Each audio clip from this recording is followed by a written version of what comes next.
마감 전략 A+입니다. 여러분 안녕하세요. 박소연입니다. 한산한 금요일입니다. 지난 며칠간 좀 들어와주나 싶었던 외국인 투자자들요. 양시장에서 다시 순매도를 보이며 오늘 시장 대응을 하고 있고요. 거래량, 거래 대금 자체만 보더라도 일단 다른 요일에 비해서는 뚝 떨어져 있는 그런 상황입니다. 아무래도 현재 진행되고 있는 이 미중 간의 무역 협상 고위급 회담 그리고 또 이 다음 주에 또 예정돼 있는 북미 정상회담까지 이런 조금은 불안한 일정들이 대기 중이고 진행되고 있기 때문에 더더욱이 이거 확인하고 가자라는 심리가 좀 지배적인 듯합니다. 주말을 앞두고 있습니다. 조금은 무심한 듯 시장 바라보면서 마무리 전략 챙겨가시죠. 지금 출발하겠습니다.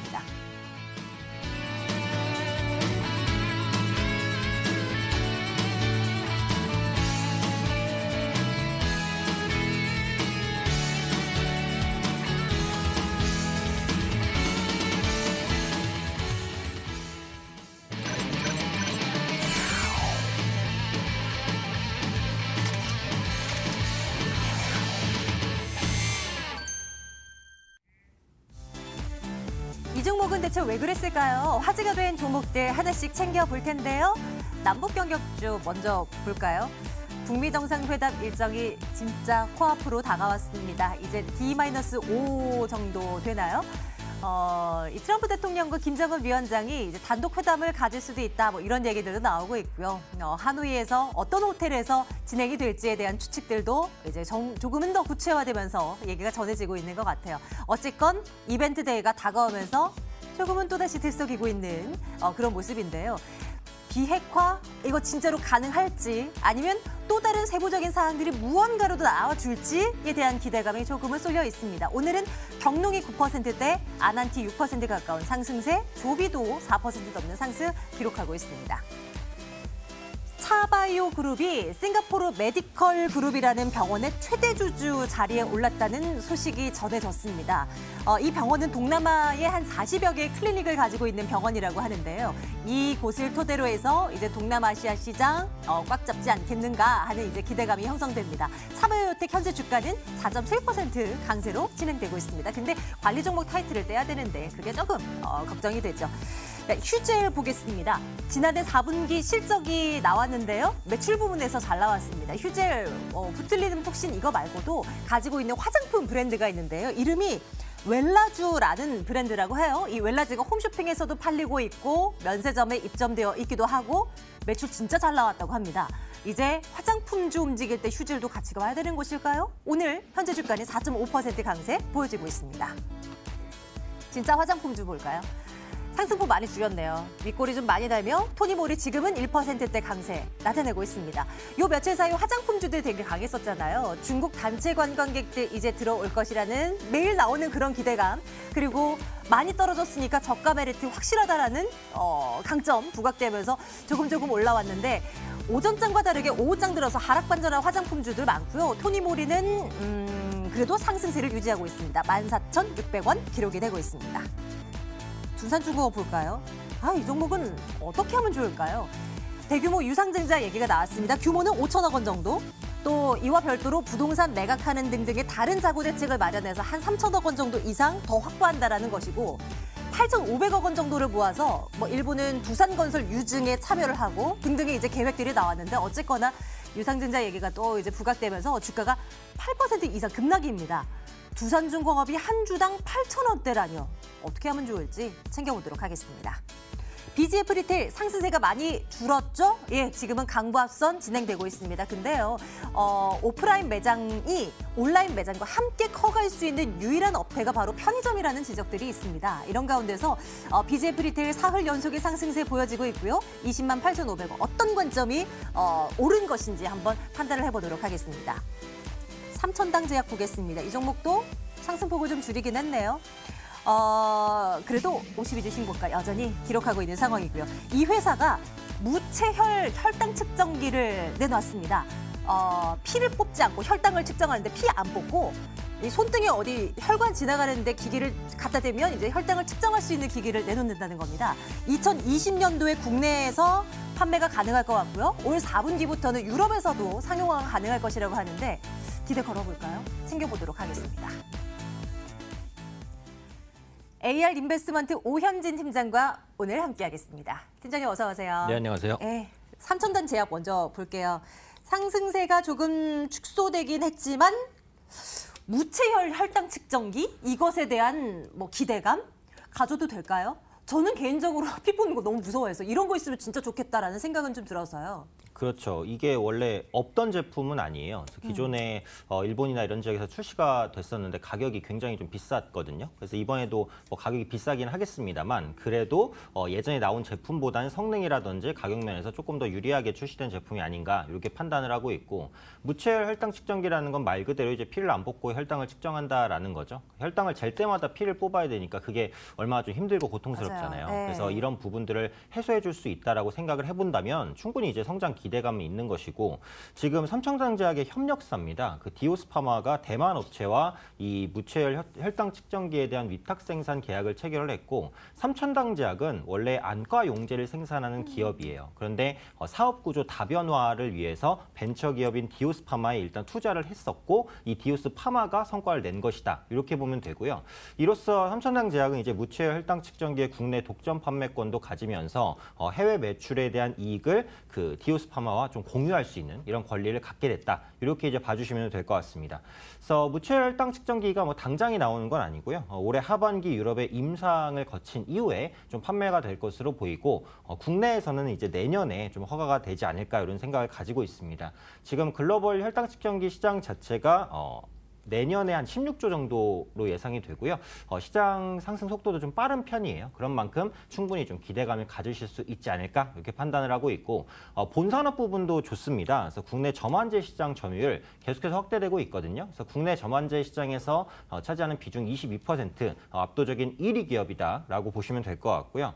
인구 고령화 그리고 PC와 스마트폰 많이 쓰시니까 요즘에 눈이 좀 뻑뻑하신 분들 좀 많으실 네. 거예요. 안경 쓰시는 분들도 많잖아요. 저도 어렸을 때부터 안경을 썼는데 저는 어렸을 때부터 렌즈 꼈어요. 네, 그래서 그런 부분들 때문에 저만제에 대한 수요가 계속해서 증가하고 있다는 부분도 이 기업의 모멘텀이 되고 있다 보시면 되겠습니다. 차트 한번 보여주세요. 지금 들어가도 괜찮을 만한 상황인지 앞으로의 상승세도 꾸준히 그냥 박스권 아니에요, 이거? 네, 그래서 지금 보시면 박스권 상단 돌파 직전인데 예. 오늘 사실 돌파를 좀 하긴 했어요. 근데 시장이 밀리다 보니까 이제 윗꼬리를 조금 달았는데 그래도 상승권은 좀 유지가 되고 있고 박스권 상단 돌파를 시도 중인 초입으로 보거든요. 그래서 그런 만큼 시장 흔들림에도 불구하고 견조한 상승을 좀 더 이어갈 수 있다라고 보고 있고 이 종목은 그리고 시장에 대한 영향을 그렇게 많이 받는 종목은 아니에요. 그래서 개별주로서의 모멘텀도 가질 수 있다라고 생각을 합니다. 그래서 현재가에서도 제가 볼 때는 진입은 가능한 것 같아요. 다만 신고가를 돌파하는 종목이니까 이탈가는 좀 짧게 가져가야겠죠. 그래서 매수를 하신다면 네. 이탈가 한 48,000원 정도 조금 타이트하게 보시고 앞자리 받기는 한 6만 원대까지도 한번 노려볼 수 있지 않을까 싶습니다. 좋습니다. 예, 삼청단제약 그럼 당연히 투자 의견은 좋아요, 도작 가겠습니다. 예, 첫 번째 종목으로 살펴보고요. 이 종목은 좀 걱정이 돼요. 오늘 종목 상담 프로그램을 통해서도 이 종목 보유하신 분들 어떡하냐고 연락 되게 많이 오셨거든요. 네. 두산중공업 살펴보겠습니다. 유증 얘기가 나오면서 또다시 주가 이제 급락하고 있는 상황인데요.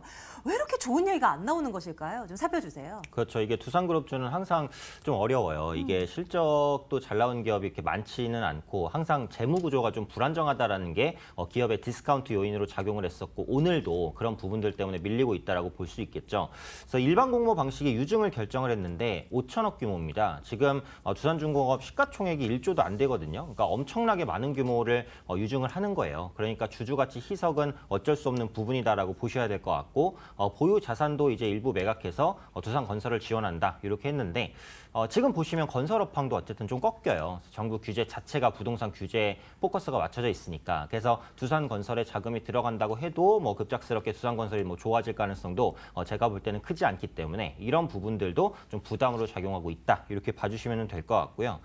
유상증자는 사실 거의 악재잖아요. 그래서 지분 가치가 희석이 되니까 삼자 배정 유증 같은 경우야 인수 주체가 확실하고 신사업 기대감에 의해서 좀 반등하는 경우가 있지만 지금 같은 유증은 신산업 투자를 위한 유증이 아니잖아요. 그냥 재무 구조가 안 좋으니까 돈 부족해서 하는 유증이에요. 그러니까 유상증자에 대한 그런 희석에 대한 부분을 그대로 이제 주가가 맞을 수밖에 없다라고 보시면 되겠고요.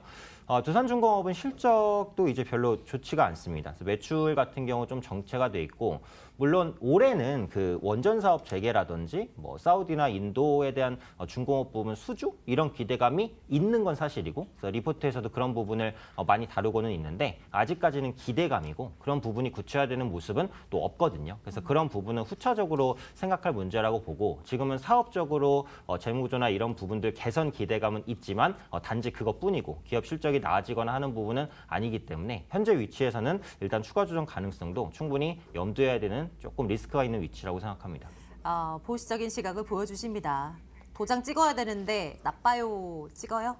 네, 그래서 이 종목이 지금 기술적으로도 아마 신저가가 아니었다면 또 모르겠지만 이게 네. 52주 신저가거든요. 제가 항상 강조하는 게 52주 신고가는 일단 팔지 않는 거고 52주 신저가는 일단 정리를 하는 게 좋다라는 말씀을 제가 항상 드리거든요. 그래서 지금 이 종목이 52주 신저가라는 것은 52주 내로 매수하신 분들은 다 물려 있다라는 거죠. 그만큼 그렇죠. 상단의 매물대가 어마어마하다라는 거기 때문에 차트 조금 더 길게 보여주세요. 많이 떨어졌죠, 진짜로. 그렇죠. 그래서 지금 52주까지 차트를 네. 보면은 이때가 이제 1년이 시작되는 구간이니까 네, 52주 네. 신저가를 떠나서 뭐 한 2, 3년까지 봐도 아마 신저가일 거라고 생각을 해요. 그래서 이 종목은 거의 다 이제 물려 있으신 분들이고, 요럴 때 이제 어떤 현상이 발생하냐면 네. 주가가 반등할 때마다 본전이라든지 아니면 손실을 줄여서 손절매를 하려는 그런 물량들이 엄청나게 많이 나온단 말이에요. 그래서 지금 보시면 기관과 외국인 수급도 크게 좀 꺾인 상황이기 때문에 회복하기도 굉장히 좀 더딘 시간이 꽤 많이 걸리겠어요. 그렇죠. 그리고 시간이 많이 걸린다고 회복된다는 보장도 없습니다. 그래서 그런 만큼 이 종목은 조금 어려우시더라도 정리를 하고 후차적으로 나중에 좀 다시 한번 매수 기회를 노려보면 좋지 않을까 싶습니다. 마음이 좀 아픈 종목입니다. 예. 자, 다음 가겠습니다. BGF 리테일을 살펴볼게요. 뭐 며칠 이제 올라가긴 하고 있긴 한데요. 과연 편의점에서 어떤 뭐 그중에서 이제 BGF 리테일 앞으로 희망찬 미래를 볼 수 있을 것인가 한번 내다보겠습니다. 어떻게 판단하시는지요? 그러니까 지금 편의점 업계는 그 최저임금 인상의 직격탄을 맞았잖아요. 그렇죠. 그리고 네. 올해도 추가적으로 올라가기 때문에 네. 이익 감소는 어쩔 수 없어요. 그래서 그것은 깔고 가야 되는 부분이고, 이것을 해소하기 위해서 아주 많은 노력들을 하고 있다. 이 정도로 보시면 되겠죠. 그래서 그런 노력들이 빛을 발하냐, 이게 이제 핵심 부분이고요. 도입되는 부분들을 보면 우선은 센트럴 키친을 통한 식품 부분의 이익 개선 기대인데, 이 센트럴 키친이요? 네, 센트럴 키친이라는 게 조리 시설입니다. 그러니까 간단하게 이제 조리나 반조리가 가능한 시설이에요. 그러니까 이런 것들을 편의점이 자체적으로 확보를 해서 음식의 질을 높이는 것이다. 이렇게 보시면 되겠죠. 그러니까 몇 년 전 같은 경우에는 편의점을 늘리기만 하면 그냥 장사가 됐어요. 편의점 시장이 고성장을 보이니까. 근데 그렇죠. 지금은 편의점이 워낙에 좀 많이 분포돼 있다 보니까 네. 찾는 고객 수를 늘릴 수는 없어요. 너무 많기 때문에. 그렇다면 찾는 고객 하나하나당의 매출을 늘리는 방법밖에 없잖아요. 그래서 이런 부분에 포커스가 맞춰져 있는 거예요. 그래서 이런 센트럴 키친이라든지 이런 식으로 식품 고급화에 성공을 한다면 이제 매출 개선이 좀 나타날 수 있겠다. 이런 기대감이 있고요. 두 번째로는 무인화와 배달 서비스 확대입니다. 이것은 역시 최저임금 인상에 직접적으로 대응하는 방안이겠죠. 실제로 지금 CU의 무인 점포가 전국에 6개 운영되고 있고요. 올해까지 100개로 늘린다고 합니다. 근데 무인 점포는 어쨌든 단점이 있어요. 그러니까 도난이라든지 이런 문제도 있고, 또 아무래도요. 손님이 와서 제품을 뭐 물어볼 수도 없잖아요, 무인이니까. 그래서 이런 부분의 단점이 부각되고는 있지만 차츰 이런 부분을 조정해 나갈 것으로는 생각이 돼요. 그래서 인건비 절감의 노력이다, 이렇게 보시면 되겠고, 이제 배달 서비스를 시작을 합니다. 다음 배달도 하나 달부터. 봐요, 편의점이? 네, 그렇죠. 그래서 다음 달부터 이제 도입이 되는데 어떤 네. 방식으로 도입될지는 좀 모르겠어요. 네, 아무래도 이제 이 부분이 활성화되게 됐을 때 장점은 대형 마트보다는 점포가 훨씬 많잖아요. 그러니까 어디로 배송을 하든 좀 가까울 수는 있잖아요. 그래서 그런 부분에 있어서 이점은 가져갈 수 있지 않을까. 역시 이제 어떻게 보면 최저임금 인상을 탈피하기 위한 노력이다. 이렇게 보시면 될 것 같고요. 추가적으로는 그 주유소와 전기차 충전소와 좀 결합돼서 좀 점포를 꾸리는 방안이거든요. 그러니까 편의점 부지를 좀 넓게 잡아서 전기차 충전소를 같이 두는 겁니다. 그러면 전기차 충전하시는 분들이 편의점도 들릴 수 있잖아요. 그래서 이런 식으로 매출 정체를 좀 탈피하려는 노력 정도는 보여주고 있다. 그런 기대감이 주가에 반영되면서 최근에 반등을 했다. 이렇게 보시면 되겠습니다. 큰 점수를 주기는 조금 무리가 있는 것 같아요. 어떻게 할까요? 투자 의견 주신다면요. 그렇죠. 그래서 사실 올해까지는 아마 실적이 크게 좋긴 어려울 것 같아요. 이런 노력들이 빛을 발하는 시기는 시간이 조금 걸리지 않을까. 그래서 투자 의견은 글쎄요를 드리고요. 요게 기술적으로 봐도 지금 반등 이후에 전고점까지 딱 왔어요. 그래서 BJF 리테일 같은 경우 는 21만 원대가 굉장히 강력한 저항대입니다. 그래서 여기를 아마 한 번에 뚫어내지는 못할 것 같거든요. 네네. 그래서 20만 원대에서 정체 이후에 뭐 돌파를 시도하든 그럴 가능성이 높으니까 보유하고 계신 분들도 일단 비중을 줄이셨다가 뭐 돌파 이후에 다시 보든 눌릴 때 다시 보든 매수 타이밍을 다시 잡는 게 조금 더 나을 수도 있겠다는 생각은 듭니다. 네, BJF 리테일 봤고요. 화장품 쪽으로 가보겠습니다. 그중에서 뭐 토니모리가 상승세를 조금은 더 유지하고 있어서 이제 꼽아와봤는데요. 전체적인 화장품 뷰도 궁금해요. 요 며칠 조금 올라가나 싶어가지고 진짜 괜찮나 싶었는데 오늘 보니까 또 밀리는 것 같기도 하고요. 어떤 판단이 가능할까요? 일단 지금 중국 소비주가 다 올라가죠. 그래서 지금 상해 지수도 반등하고 미중 무역 분쟁 완화 기대감 있고 중국 부양 기대감 있고 또 1월 달에는 중국인 관광객이 한국을 또 많이 왔어요. 그러니까 화장품주는 자연스럽게 올라갈 수밖에 없거든요. 근데 중요한 것은 이제 앞으로인데 일단 기본적으로 토니모리 자체에만 포커스를 맞추면 매출이 조금 개선되는 모습들은 있기는 합니다. 뭐 오픈마켓이라든지 소셜 커머스에서 최근에 토니모리 상품이 좀 많이 팔리고 있다고 보시면 되겠고요. 해외 같은 경우에는 지금 아마존에 입점해 있어요. 그래서 세를 조금 확장하는 중이고 앞으로 생활용품 업체나 다른 화장품 업체와 협업, 콜라보레이션도 좀 보여주지 않을까 이런 기대감들이 있습니다. 다만 지금 화장품 업황을 보면 좋다고 보여지지는 않거든요. 그러니까 국내 화장품 업체들은 경쟁이 아직까지는 워낙에 좀 치열합니다. 중저가 화장품 업체는 특히 어려워요. 토니모리도 중저가 포지셔닝이 이제 주로 갖춰져 있는 화장품주다 이렇게 보시는 게 맞을 것 같고 보따리상 규제에 대한 우려도 있고 중국 로컬 화장품 업체의 성장도 굉장히 빠릅니다. 그런 관점에서 중국 관광객이 회복이 되니까 1분기에 아마 실적이 개선이 되겠지만 생각만큼 많이 개선되지는 않을 수도 있어요. 네. 그러니까 지금 보시면 토니모리도 4분기에 매출은 개선됐는데 영업 적자는 지속되고 있거든요. 그런 만큼 많이 파는 만큼 이익을 못 남기는 거예요. 이런 가격 경쟁 때문에. 그래서 앞으로도 이런 환경이 지속된다면 중저가 화장품 업체는 조금 어렵지 않을까. 그래서 1분기에 아모레퍼시픽이나 에이블 CNC, 토니모리 약간 중저가 포지션에 갇혀 있는 화장품 업체들은 실적이 생각보다는 부진할 수 있기 때문에 이런 부분들은 조금 주의하셔야 될 부분이다라고 생각합니다. 그럼 뭐 이 종목도 투자적인 측면에서는 그렇게 큰 재미를 보기는 좀 어렵겠어요? 그래서 다음 주에도 화장품주가 갈 수는 있어요. 근데 그것은 제가 볼 때 화장품주 자체의 모멘텀이 아니라 중국 소비주가 강한 데 따른 네, 묶여서 움직이는 거라고 생각을 합니다. 그래서 지금의 투자 의견은 조금 애매하다라는 관점에서 글쎄요를 드려야 될 것 같습니다. 그럼 오늘 내일장 탑픽으로는 뭐 하나밖에 없네요. 좋아요 의견 주셨던 삼천당 제약. 진짜 좋게 보시는 거 맞죠? 네, 그래서 삼천당 제약을 좀 말씀을 드리겠고요. 아까도 언급드린 대로 이제 시장 대비 상대적인 강세를 보여줄 수 있을 것 같고 52주 신고가는 52주 신저가랑 반대입니다. 매물대가 없다라는 거거든요. 그래서 작은 매수세도 상승할 수 있으니까 이탈가만 짧게 잡고 타이트하게 가신다면 충분히 수익을 볼 수 있는 종목이 아닐까 이렇게 판단하고 있습니다. 계속 끌고 가야 할 만한 종목 삼천당 제약으로 살펴봅니다. AL 인베스트먼트 오현진 팀장과 함께 말씀 나눴어요. 팀장님 고맙습니다. 네, 감사합니다.